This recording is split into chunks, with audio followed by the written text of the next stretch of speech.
Hello friends, आज हम करेंगे CBSE class 7th mathematic NCERT solution of chapter 2 fractions and decimal. आज हम इस चैप्टर की एक्सरसाइज 2.1 को सॉल्व करेंगे। मैंने इसके पहले वाले क्वेश्चंस की वीडियो डाल चुका हूं, वो मैं आप लोगों के लिए ऊपर दिए गए आई बटन पे डाल दूंगा, वहां जाकर चेक कर लेना। तो फिर देख करते हैं आगे के questions. Question number 4, a rectangular sheet of paper is 12 1/2 centimetre long and 10 2/3 centimetre wide, find its perimeter. हमें एक शीट ऑफ पेपर दे रखी है। कौन सी? Rectangular sheet of paper. क्या दे रखा है हमें? एक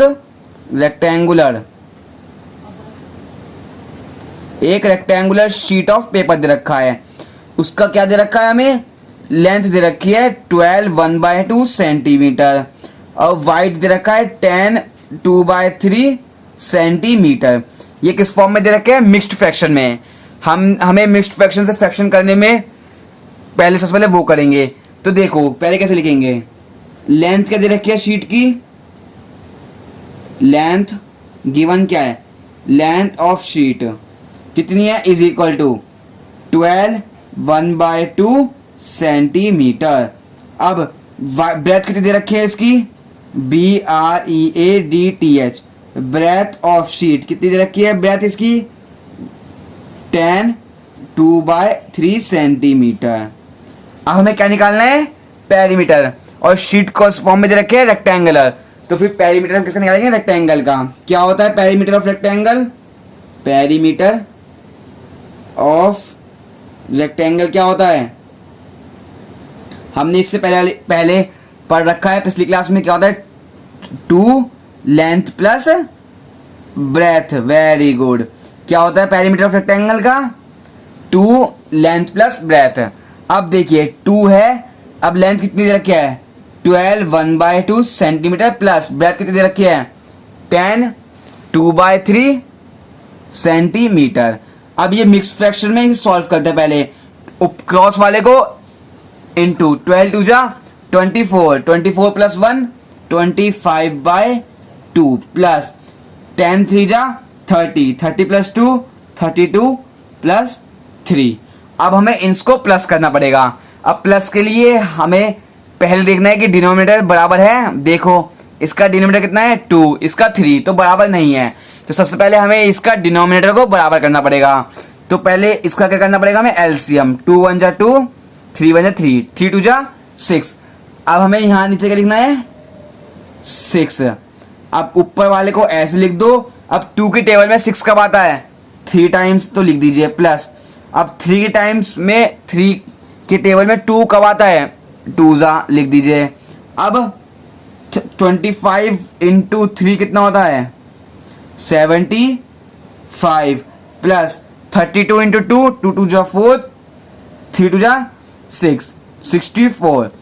अब 275 और 64 को प्लस करो, कितना आएगा? 5 प्लस 4 9 7 प्लस 6 13। कितना आया? 139/6। इसे सॉल्व कर देते हैं। 2 3 6 कितना आएगा हमारा? 139/3 सेंटीमीटर। ये जरूर लगाना है। तो हमारा क्या आया? पेरीमीटर ऑफ रेक्टेंगल कितना है? 139/3 सेंटीमीटर। ये हमारा हो गया इसका सॉल्यूशन। अब हम करते हैं अपना नेक्स्ट सॉल्यूशन, जो है क्वेश्चन नंबर 5। क्वेश्चन नंबर 5 हमारा, फाइंड द पेरीमीटर। हमें क्या निकालना है? पेरीमीटर निकालना है ऑफ ट्रायंगल ABE। फिगर में देखिए ट्रायंगल ABE कहाँ दे रखा है? ABE। हमें इस ट्रायंगल का क्या निकालना है? Perimeter. And the rectangle BCDE। Rectangle कैसे निकालना है? BCDE का। इन दोनों का क्या निकालना है? पेरीमीटर निकालना है। पेरीमीटर निकालने के बाद हमें बताना है हुज पेरीमीटर इज ग्रेटर। किसका पेरीमीटर ज्यादा है? तो पहले हम इन दोनों के पेरीमीटर निकालेंगे। किसका पेरीमीटर? ट्रायंगल ABE का और BCDE का रेक्टेंगल का पेरीमीटर निकालना है।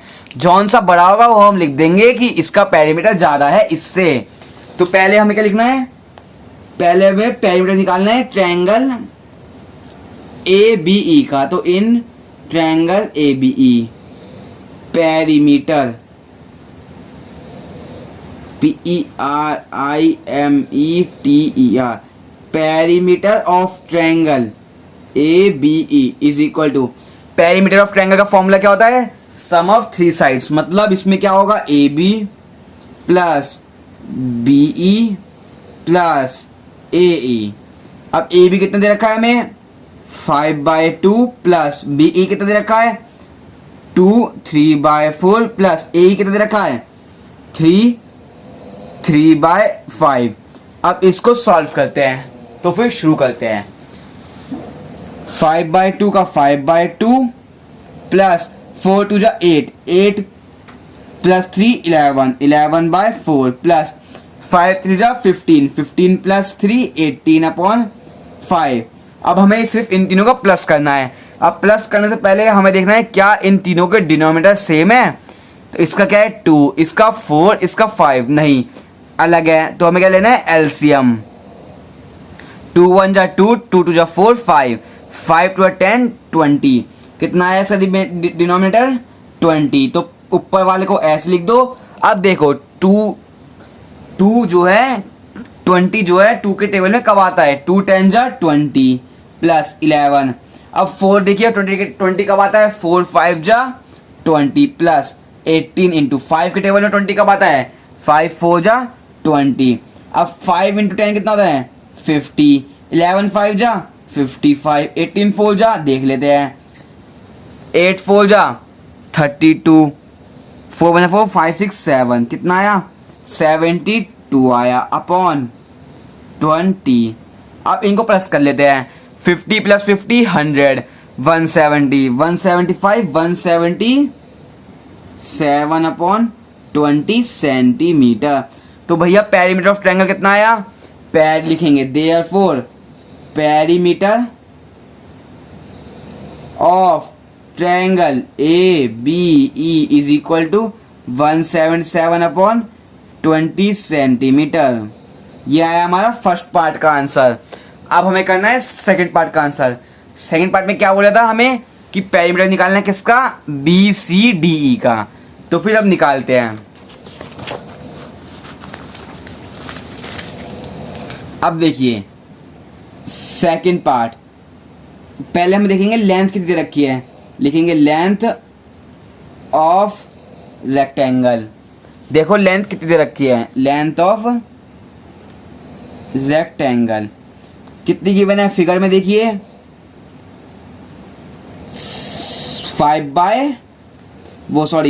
2 3/4 दे रखी है। 2 3/4 सेंटीमीटर। एंड ब्रेथ कितनी दे रखी है? 7/6। वेरी गुड, लिख लो ब्रेथ कितनी दे रखी है? 7/6 सेंटीमीटर। अब बताइए कि लेंथ और ब्रेथ दे रखी है, तो पेरीमीटर का फॉर्मूला क्या होता है रेक्टेंगल का? इससे पहले वाले क्वेश्चन में याद करा था, क्या होता है? 2l प्लस ब्रेथ, मतलब 2 लेंथ प्लस ब्रेथ। तो उसी फॉर्मूले से हम क्या करेंगे? लेंथ प्लस ब्रेथ करेंगे। 2 लेंथ कितना दे रखा है? 2 3/4 प्लस ब्रेथ कितना दे रखा है? 7/6। अब मिक्स फ्रैक्शन को सॉल्व करते हैं। 4 2 जा 8, 8 प्लस 3 11/4 प्लस 7/6। अब इनको क्या करना है? प्लस, इनको प्लस करना है। क्या देखो इन दोनों के न्यूमरेटर सेम है? नहीं। तो इसका क्या करना है? एलसीएम। 2 2 जा 4, 2 3 जा 6, 3 2 जा 6, 6 2 जा 12। तो इसका एलसीएम क्या आया? 12। तो यहाँ लिख देंगे 12। ऊपर वाले को ऐसे लिख दो। अब बताओ 4 के टेबल में 12 कब आता है? 4 3 जा प्लस 7 को ऐसे लिख दो। 6 के टेबल में 12 कब आता है? 6 2 जा 12, 11 3 जा 33 प्लस 7 2 जा 14/12। 2 इंटू 33, 30 प्लस 10 40, 44 प्लस 3 47। तो कितना है इसमें? 47/12। 2 6 जा 12, तो कितना आएगा? Is equal to 47/6 centimetre. अब पेरीमीटर ऑफ रेक्टेंगल कितना आया जी? इतना आया। अब हमें बताना था कि कौन सा ज्यादा है। पहले हम लिख लेते हैं पेरीमीटर ऑफ ट्रायंगल कितना था? 177/20। और अब देखो पेरीमीटर ऑफ रेक्टेंगल कितना है? 47/6। आप देखो, अगर हमारा डिनोमिनेटर सेम होता तो जो जितना बड़ा न्यूमरेटर होता उतना बड़ा उसका पेरीमीटर होता, लेकिन हमारा पेरीमीटर दे रखा है डिफरेंट, तो हम इन दोनों का क्या करेंगे, एलसीएम लीजिए 20/6। देखिए 2 1 जा 2 0, 2 3 जा 6, 3 10 जा 30, कितना है इसका एलसीएम 60। तो इसका लीजिए 60, ऊपर वाले को ऐसे लिख दो। अब 20 के टेबल में 60 कब आता है, 3 जा, तो लिख दीजिए कॉमा 47 इंटू 6 की टेबल में 60 का बाद 10 जा। अब 177 इंटू 3 बताओ कितना होता है, 7 3 जा 21, 7 3 जा 21, 22 23, 2 कैरी 3 1 3 5, कितना आंसर आया 531/60। अब 730/60। अब मैं आपसे पूछता हूँ कि क्या इन दोनों के डिनोमिनेटर सेम हो गए, हाँ भैया सेम हो गए। तो अब जिसका जितना बड़ा न्यूमरेटर उतना बड़ा उसका पेरीमीटर। अब 531 बड़ा है या 470 बड़ा है जी, 531 बड़ा है, तो बस लिख दो therefore the perimeter of triangle is greater than the perimeter of rectangle. क्या लिखेंगे, therefore perimeter of triangle ABE is greater than the perimeter of rectangle. Very good, perimeter of rectangle। बस ये पूछा था हमें इस क्वेश्चन में। अब हम करते हैं अपना next question number 6। Salil wants to put a picture in a frame. एक बच्चा है सलील, वो क्या चाहता है, पिक्चर चाहता है अपने एक फ्रेम में लगाना। The picture is 7 centimetre wide. जो पिक्चर है वो इतनी चौड़ी है। To fit in the frame, उसको फ्रेम के अंदर लगाने के लिए पिक्चर जो है वो can not be more than इतनी, जो पिक्चर है वो इससे ज़्यादा नहीं होनी चाहिए, 7 सेंटीमीटर वाइड। तो how much should the picture be trimmed. अब सलील को कितनी पिक्चर को काटना पड़ेगा जिससे वो इस फ्रेम में एडजस्ट हो जाए। तो क्या करना पड़ेगा हमें, वेरी गुड, माइनस। तो कैसे लिखेंगे, पहले बताओ उसका साइज कितना है पिक्चर का। तो the width of the picture is equal to 7 centimetre. अब बताओ फ्रेम का कितना है, लिखो the width of picture frame कितना है, 7 3/10 centimetre.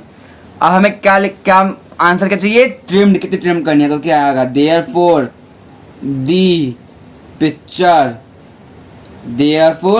The picture should be trimmed is equal to जितनी पिक्चर की विड्थ है उसको फ्रेम से माइनस कर दो। ये क्या दे रखा है, मिक्स फ्रैक्शन। सॉल्व करते हैं फ्रैक्शन में। तो 5 7 जा 35, 35 प्लस 3 38/5 माइनस 7 10 जा 70, 70 प्लस 3 73/10। अब हमें क्या करना है, माइनस। अब माइनस के लिए हमें क्या देखना है कि डिनोमिनेटर बराबर है या नहीं। अब बताओ डिनोमिनेटर बराबर है भैया, नहीं, तो क्या करना पड़ेगा, एलसीएम। 5 1 जा 5, 5 2 10, 2 1 जा 2 1 जा 2, 10 आया एलसीएम। तो हम लगा देते हैं 10, ऊपर वाले को ऐसी 5 2 जा 10 माइनस 10 1 जा 10। अब 38 2 जा कितना होता है, 8 2 जा 16, 1 का 8, 3 2 जा 6, 76 माइनस 73/10। तो कितना आया, इज इक्वल टू, इनको माइनस को कितना आया, 3/10 सेंटीमीटर। अब हमें कितनी पिक्चर को ट्रिम करनी पड़ेगी, इतने सेंटीमीटर पिक्चर को काटना पड़ेगा। तो क्या लिखेंगे, thus the picture should be trimmed by 3/10 centimetre. ये हमारा हुआ फाइनल आंसर। अब हम करते हैं अपना next question, question number 7। Ritu ate, ये क्या है, ईट का सेकंड फॉर्म। रीतू ने खाया 3/5 पार्ट ऑफ एन एप्पल। एक एप्पल का रितु ने कितना खाया? 3/5 पार्ट खा लिया। And the remaining apple was eaten by her brother Somu. एक उसका भाई है, उसका जो बचा हुआ सेब था वो किसने खाया? उसके भाई सोमू ने। अब हमें बताना है how much part of the apple did Somu eat. उस सोमू ने कितना खाया एप्पल का पार्ट, हमें बताना है ये वाली बात पहली। और दूसरी, who had the larger share. किसने, रितु ने या सोमू ने? ज्यादा किसने खाया ये बताना है। और बाय हाउ मच, ज्यादा खाया तो कितना ज्यादा खाया ये बताना है। बहुत अच्छा क्वेश्चन है, देखते हैं सॉल्व कैसे करते हैं। अब देखो, the part of an apple eaten by Ritu. कितना खाया रीतू ने हिस्सा?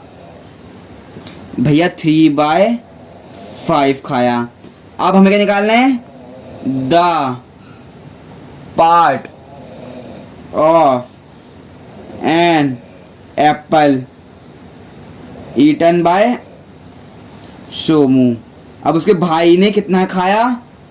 हम सारे में से जितना रीतू ने खाया उसको अगर हम माइनस करें तो हम बता सकते हैं कि उसने कितना खाया। तो उसने कितना था तो एक एप्पल, और उसने कितना खाया? 3/5 खा लिया। तो बचा कितना? नीचे क्या है? 1। तो डिनोमिनेटर में क्या आएगा? 5। अब 1 into 5 minus 3 into 1 is equal to 5 1 जा 5, 3 1 जा 3/5। उसने कितना खाया? 2/5। अब कितना खाया उसने? 2/5 खाया पार्ट ऑफ एन एप्पल। अब बताना है किसने ज्यादा खाया। अब हम कंपेयर करते हैं। ये है रीतू ने खाया और ये है हमारा सोमू ने खाया। अब किसने ज्यादा खाया? ये ज्यादा है क्योंकि डिनोमिनेटर सेम है और न्यूमरेटर जिसका ज्यादा होगा वो उसने ज्यादा खाया। तो हम अब क्या लिखेंगे? रोमू ने रीतू ने खाया ज्यादा। कितना ज्यादा खाया पहले निकाल लेते हैं। पहले लिख लेते हैं लार्जर, स्टेप बाय स्टेप चलेंगे। Larger share will eaten by Ritu. किसने खाया? रीतू ने खाया। और कितना ज्यादा खाया? दोनों को माइनस कर दो। 3/5 माइनस 2/5। 3 डिनोमिनेटर सेम है तो 5। 3 माइनस 2 कितना खाया? 1/5। उसने कितना खाया? 1/5 ज्यादा खाया सोमू से। तो कैसे लिखेंगे? Therefore Ritu part is 1/5 more than Somu eat. उसने 1/5 ज्यादा खाया अपने भाई सोमू से। ये हमें बताना था इस क्वेश्चन में। अब हम करते हैं अपना नेक्स्ट क्वेश्चन जो है question number 8। Michael finished colouring अ पिक्चर इन 7/12 आवर्स। एक माइकल है, उसने कोई पिक्चर को कलर करने में कितना टाइम लगाया? 7/12 hour. And Vaibhav finish colouring the same picture in 3/4 hour. एक वैभव है, उसने कितना टाइम लगाया? 3/4 आवर लगाया। हु वर्क लॉन्गर, किसने ज्यादा काम करा? By what fraction was it longer, और कितना ज्यादा करा हमें ये बताना है। तो कैसे करेंगे? टाइम टेकन पहले लिखेंगे। स्टेटमेंट जरूर वर्ड प्रॉब्लम में बहुत इंपॉर्टेंट है। Time taken by Michael. Michael ने कितना टाइम लगाया? 2 किस लिए? Colour the picture. कितने लगाया? उसने 7/12 घंटे लगाए। अब time taken, time taken 2, time taken by Vaibhav. अब वैभव ने कितना टाइम लगाया किस चीज के लिए? 2 colour the same picture, to colour the picture in 3/4 hour. अब हमें बताना है अब किसने ज्यादा काम करा। तो पहले क्या करेंगे? दोनों को वो करेंगे, कंपेयर करेंगे। 7/12 और 3/4 में जब भी हम कंपेयर करते तो हमें सबसे पहले डिनोमिनेटर को बराबर करना पड़ेगा। इसमें बराबर नहीं है तो हमें बराबर करना पड़ेगा। 4 3 जा 12, 4 1 जा 4, 4 3 12, कितना है डिनोमिनेटर 4 कॉमा 12, तो 12 में 1 3, 4 3 जा 12, 7 1 जा 7 बाय 12, 9 बाय 12। अब मैं आपसे पूछता हूं क्या मैंने डिनोमिनेटर को बराबर कर दिया? जी भैया कर दिया आपने। अब हमें देखना है जिसका जितना बड़ा न्यूमरेटर होगा वो उतना ज्यादा काम करेगा। 7 में और 9 में कौन बड़ा है? 9, तो 9 किसका है? वैभव का। तो क्या लिखेंगे? थस थस वैभव जो है वर्क करता है ज्यादा। वैभव वर्कड लॉन्गर टाइम। वैभव ने कितना काम करा? वैभव ने सबसे ज्यादा काम करा। कितना ज्यादा करा वो हम देखते हैं कैसे। वैभव वर्कड, वैभव ने काम करा ज्यादा, ये तो हमें पता लग गया। वैभव वर्क लॉन्गर टाइम बाय कितना ज्यादा करा। क्या करेंगे? जितना वैभव ने करा उसको जितना माइकल ने करा उससे माइनस कर देते हैं। इन दोनों का एलसीएम लो तो कितना है? 12। 4 3 जा 12 माइनस 1 इज इक्वल टू 3 3 जा 9 माइनस 7 बाय 12। कितना आंसर है? 2 बाय 12। कितना है? 1 बाय 6। मतलब क्या है? थस लिखना पड़ेगा। थस वैभव टुक, वैभव ने 1 बाय 6 घंटे मोर देन माइकल। वैभव ने 1 बाय 6 घंटे ज्यादा लगाए किससे? माइकल से। किस लिए? एक पिक्चर को कलर करने में। आज के लिए इतना ही। आई होप अगर यह वीडियो आपको अच्छी लगे तो नीचे दिए गए लाइक बटन को प्रेस कीजिए, और यदि आप इस चैनल पर नए हो तो इस चैनल को सब्सक्राइब कर लीजिए। धन्यवाद।